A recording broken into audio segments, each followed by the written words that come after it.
clase de hoy trata sobre la vía de administración tópica. Las ventajas de esta vía de administración son varias. En primer lugar, se evita el uso de inyectables. En segundo lugar, obviamente, a partir de ahí es de gran aceptación por los pacientes, sobre todo para enfermedades crónicas. En tercer lugar, esta vía de administración permite el acceso a blancos localizados dentro de la piel, como pueden ser algunos tipos de neoplasias, infecciones o inflamaciones. Esto hace que el principio activo o las drogas puedan acumularse en esta zona por más cantidad de tiempo para ejercer su acción. Asimismo, se evita, respecto de la administración parenteral, el uso de altas dosis, con lo cual se disminuyen los efectos colaterales. Y por otro lado, respecto de la administración oral, esta vía también es preferida porque se evita el primer paso de metabolización por el hígado de las drogas. Pero por supuesto, esta vía de administración también posee algunas barreras. Por empezar, las propiedades físico-químicas de los principios activos. Los principios activos que tengan alto peso molecular, sean altamente solubles o altamente lipofílicos, no van a poder penetrar a través de la piel. Y por otro lado, la principal barrera de la piel es la presencia del estrato córneo. Bueno, vamos a ver en esta clase entonces cómo puede la nanotecnología ayudarnos a resolver o superar estas barreras. Bien, la piel cumple una serie de funciones, dentro de ellas la más importante es protegernos del medio externo y está constituida básicamente en capas. La capa más externa, que se llama epidermis, es un epitelio escamoso estratificado, y la capa más interna se llama dermis, donde se ubica todo el tejido conectivo. La epidermis, que es la capa más externa, está formado por 5 estratos o capas diferenciados de células que se denominan queratinocitos, que se van diferenciando desde el interior de la piel hasta la superficie. La función principal de esta epidermis es la protección del cuerpo de los agentes externos. Dentro de estos estratos, el estrato más externo, que es el estrato córneo, está formado por corneocitos y básicamente su función es resistir a la abrasión, a la penetración y a la pérdida de agua. Este estrato córneo está formado por células muertas, que son los corneocitos, que están embebidos en una matriz lipídica. Por eso se habla de un modelo de ladrillos y cemento, donde los ladrillos son los corneocitos y el cemento es esta matriz lipídica. Esta matriz lipídica básicamente son ceramidas y colesterol y se organiza de una manera especial, de modo tal de impedir la pérdida de agua o el ingreso de sustancias al interior del cuerpo. Esta organización del estrato córneo cumple la función de barrera a la penetración y a la permeación de cualquier objeto desde el exterior.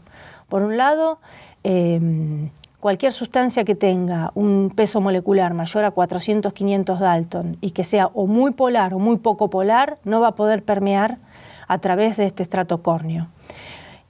Por lo cual, obviamente que queda lógico que ningún nanoobjeto va a poder permear a través de la piel. Por otro lado, los corneocitos se agrupan en clústeres de entre 3 y 10 corneocitos que forman columnas que se hallan unidas entre sí a través de caminos hidrofóbicos.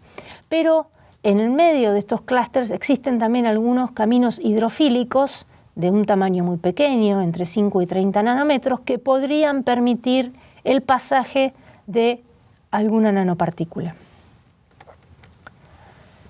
Bien, ahora describiremos entonces algo acerca de la penetración y permeación de las nanopartículas, pero para eso las vamos a clasificar en 2 grandes grupos: las nanopartículas soft o biodegradables, flexibles, y las nanopartículas rígidas o lo que se denominan hard.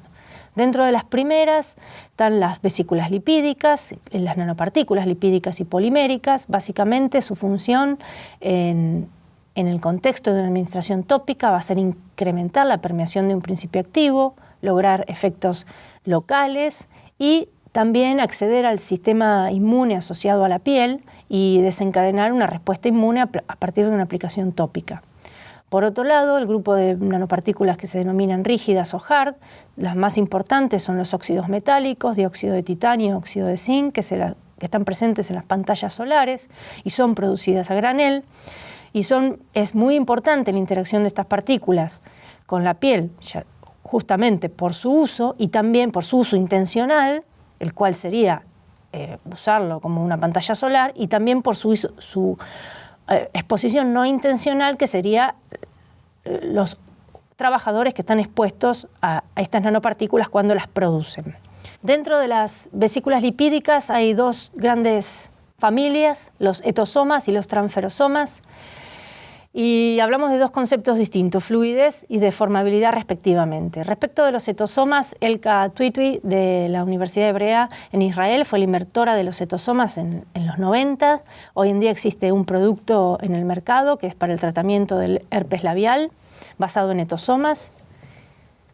Y por otro lado, el concepto de transferosomas, que también se creó en los 90, en este caso en Alemania por Gregor Sebk. Hoy en día también hay un producto en el mercado que se usa contra la osteoartritis. Básicamente estos dos tipos de vesículas, los etosomas están formados por fosfolípidos y etanol, son vesículas altamente fluidas, lo que le permite mejorar la permeación de los principios activos que contienen en su interior a través de la piel. Y por otro lado, los transferosomas o vesículas ultra deformables o ultra flexibles, que también están formados por fosfolípidos, pero en este caso, en vez de etanol, contienen surfactantes o lo que vendrían a ser detergentes que le dan esta propiedad de ultra deformabilidad, y ahora vamos a ver a qué nos referimos con esto. Respecto al mecanismo de acción, los etosomas en realidad funcionan como enhancers o incrementadores de permeación, porque el etanol disrumpe esa organización que hay de los lípidos en el estrato córneo, y a partir de romper esa estructura, las moléculas que están incorporadas dentro de estos etosomas pueden permear este estrato córneo. Por otro lado, las vesículas ultradeformables o los transferosomas tienen un mecanismo distinto. En realidad su mecanismo se basa en esta capacidad de deformarse cuando son sometidos a alguna presión externa. En este caso, esa capacidad que tienen de deformarse hace que puedan penetrar al menos hasta cierta profundidad de la piel a través de estos caminos hidrofílicos que describíamos en un par de diapositivas atrás. El mecanismo de acción de las vesículas ultradeformables depende de la naturaleza química de la droga que lleven. Si estas drogas son hidrofóbicas, funcionan más como un carrier, donde van a poder llevar o acarrear este principio activo hasta cierta profundidad de la piel. En cambio, si los principios activos son hidrofílicos, funcionan más como incrementadores o enhancers de permeación, modificando los lípidos, estos lípidos intercelulares que se encuentran en el estrato córneo. Lo que tenemos que remarcar en este caso es que estudios recientes muestran que ninguna de estas vesículas logran penetrar intactas el estrato córneo. A pesar de esto, los transferosomas logran incrementar la permeación de los principios activos que llegan. Acá vemos el ejemplo del Tranfenac, que es diclofenac, que es un antiinflamatorio no esteroide en transferosomas. En la imagen de la izquierda vemos cómo el diclofenac penetra mucho más profundamente en el músculo luego de su aplicación tópica respecto de un producto comercial que es el Voltaren, que es diclofenac en gel. En la imagen de la derecha vemos que este efecto está acompañado por una disminución de la cantidad de diclofenac que llega a la sangre. Y esto se debe a que justamente, como en este caso el diclofenac se haya incluido en estas vesículas de 100 nanómetros, su drenaje a través de los capilares sanguíneos es más lento y en menor proporción que cuando el diclofenac se encuentra en forma de gel en el producto comercial Voltaren. Y obviamente la disminución de la llegada del diclofenac a la sangre tiene un efecto positivo, ya que los efectos adversos de los antiinflamatorios en la sangre son importantes. Bueno, veamos ahora un ejemplo de lo que ocurre cuando aplicamos tópicamente nanopartículas poliméricas.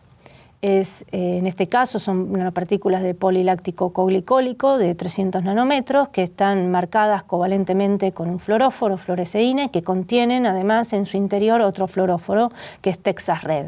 Lo que se observan en estas microscopías es que las nanopartículas tampoco penetran, se van a acumular en la superficie de la piel, sobre todo se van a acumular en las zonas de las arrugas, y desde allí se van a degradar y van a liberar, en este caso, el colorante que tienen incorporado en su interior, pero si tuvieran una droga incorporada, liberarían la droga. Con esto quiero decir que estas nanopartículas poliméricas funcionarían entonces aplicadas tópicamente como depósitos de liberación lenta o controlada de las drogas que contengan. Respecto del otro grupo de nanopartículas, a las que llamamos rígidas o hard, como se las conoce normalmente, debemos decir que la penetración de estas nanopartículas a través de la piel es muy poco probable. Lo que sí ocurre, de modo similar a lo que ocurría con las nanopartículas poliméricas, es que se van a acumular en las zonas de las arrugas y también en las zonas de los apéndices, por ejemplo los bulbos pilosos, y allí van a quedar acumuladas, allí se pueden, en el caso que sean degradables, se pueden degradar. En este sentido estoy diciendo, por ejemplo, liberar iones, y el asunto es si esta liberación de iones, estos iones pueden llegar a ser tóxicos. Y en este punto en particular todavía no debería, pero sigue habiendo alguna controversia acerca de si las nanopartículas, sobre todo dióxido de titanio, óxido de zinc, que contienen las pantallas solares, logran o no penetrar la piel luego de una aplicación crónica o por un largo plazo. La verdad es que la disyuntiva viene porque los resultados obtenidos hasta hoy en día no son del todo contundentes, y esto se debe básicamente a que todos los test realizados se hacen en diferentes condiciones. Por ejemplo, se usa distinto tipo de piel, se trata la piel de distinta manera. Esto sumado obviamente a las propiedades de las nanopartículas en sí mismas. Pueden ser nanopartículas de dióxido de titanio, pero pueden tener distinto tamaño, distinta forma, distinto estado de agregación, distinta carga superficial. Y además de las dosis administradas son distintos, los volúmenes, la forma de administración, el tiempo de repetición. Entonces todo este conjunto de parámetros hace que aún exista un poco de controversia acerca de estos puntos. Sin embargo, acá les traigo algunos ejemplos que muestran contundentemente que nanopartículas de óxido de zinc o dióxido de titanio no penetran o no permean a través de la piel, ensayos in vivo en piel humana. La controversia aún sigue con otro tipo de nanopartículas, por ejemplo, puntos cuánticos o quantum dots. Bueno, a modo de conclusión, la vía de administración tópica es muy importante, sobre todo para acceder a blancos locales, también al tejido subcutáneo y para la generación de una respuesta inmunológica. El evento de penetración de nanoobjetos o nanopartículas a través de la piel sana no es un evento común, es decir, la piel impone una barrera importante para la penetración de los nanoobjetos, pero si esos nanoobjetos son diseñados e ingenierizados correctamente, podemos lograr incrementar la penetración de principios activos y llegar a los blancos terapéuticos locales, y así obtener beneficios respecto de las administraciones parenterales u orales.